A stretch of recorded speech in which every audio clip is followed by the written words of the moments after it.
membuat video pembelajaran berbasis Canva. Pertama kita masuk ke dalam aplikasi Canva, lalu kita memilih template yang akan kita gunakan.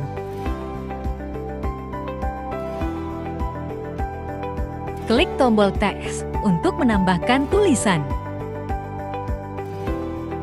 Selanjutnya, jika ingin menambah gambar, klik elemen.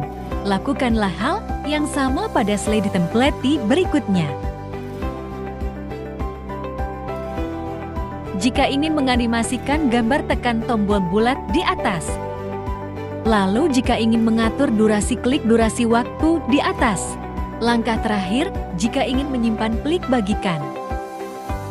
Lalu klik unduh. Ubah penyimpanan menjadi video. Dan klik unduh. Setelah itu, otomatis video pembelajaran tersebut akan tersimpan di laptop atau HP teman-teman. Berikut ini adalah hasil dari video pembelajaran berbasis Canva. Perkembangbiakan tumbuhan. Perkembangbiakan tumbuhan adalah proses perkembangbiakan atau pembentukan individu baru pada suatu tumbuhan dalam rangka menjaga kelangsungan keturunan spesiesnya. Proses perkembangbiakan dapat ditempuh melalui cara seksual maupun aseksual. Pada dasarnya, tumbuhan sangat membutuhkan bunga untuk perkembangbiakan. Dalam proses perkembangbiakan, bunga membutuhkan binatang-binatang untuk melakukan penyerbukan, untuk menarik hewan-hewan supaya mau untuk membantu penyerbukan bunga, maka warna-warna bunga sangat cerah. Bagian-bagian bunga. 1. Kelopak bunga atau calyx ini adalah bagian terluar dari bunga. Fungsi dari kelopak bunga untuk melindungi bunga yang masih muda dan melindungi kuncup ketika bunga sedang berkembang. 2. Mahkota bunga berfungsi untuk membuat para binatang pemakan nektar tertarik pada bunga. 3. Fungsi dari benang sari sebagai proses perkembangbiakan dan penghasil serbuk sari yang menghasilkan gamet jantan pada tumbuhan. 4. Tangkai putik merupakan saluran penghubung antara kepala putik dengan ovarium. Selain itu, tangkai putik berfungsi menyangga kepala putik agar bisa berdiri tegak. 5. Kepala sari yaitu bagian dari benang sari yang berfungsi sebagai tempat yang berisi serbuk sari. 6. Bakal biji adalah bagian dalam tanaman berbiji tertutup yang fungsinya untuk menyimpan sel-sel telur dan menerima serbuk sari dari tanaman lain. 7. Tangkai bunga berfungsi menopang dasar bunga agar mudah dihinggapi lebah, kupu, kumbang, burung. 8. Kepala putik adalah bagian yang berada paling ujung atas dari putik. Kepala putik memiliki fungsi utama yaitu sebagai tempat untuk menerima serbuk sari saat terjadinya proses penyerbukan. 9.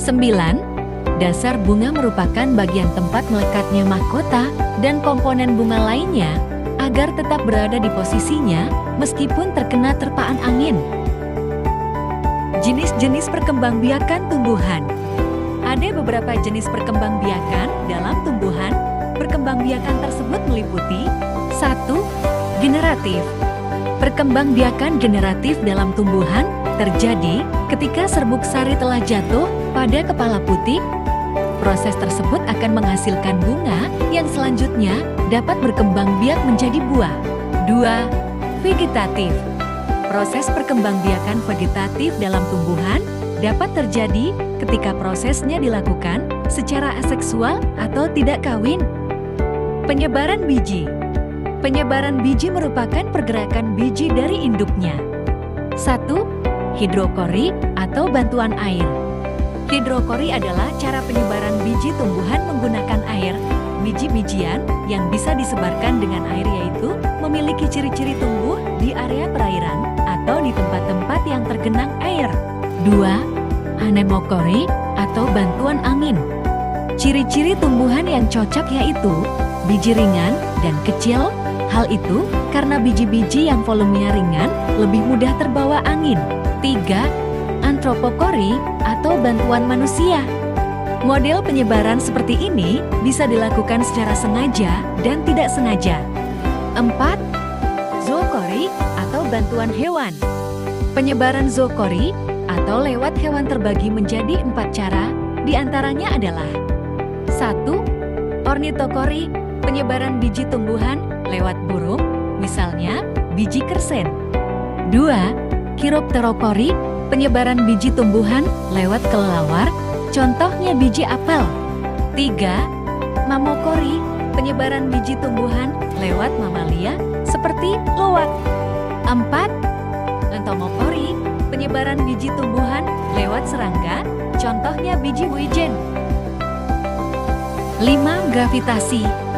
Gravitasi merupakan penyebaran secara alami ketika buah sudah masak, secara otomatis akan jatuh ke tanah. Biji-biji inilah yang kemudian tumbuh menjadi tunas baru. Siklus hidup tumbuhan berbiji. Daur hidup tumbuhan atau siklus hidup tumbuhan adalah suatu pertumbuhan atau perkembangan tumbuhan mulai dari kecil sampai dewasa. Pada proses daur hidup akan terlihat suatu perubahan bentuk luar yang menandai fase perkembangan suatu individu dan menjadi suatu ciri-ciri daur hidup dari tumbuhan. Siklus hidup tumbuhan dari sebuah biji, yaitu dimulai dari biji. Biasanya biji yang sudah tua akan terlepas dari batangnya, biji akan berjatuhan di atas tanah, dan kemudian akan mengalami proses perkecambahan. Kemudian, kecambah tumbuh menjadi tumbuhan kecil. Tumbuhan kecil ini lama-kelamaan akan menjadi tumbuhan lebih besar. Selanjutnya tumbuhan akan menjadi tumbuhan berbunga, berbuah, dan berbiji kembali. Siklus hidup tumbuhan berbiji akan kembali berulang.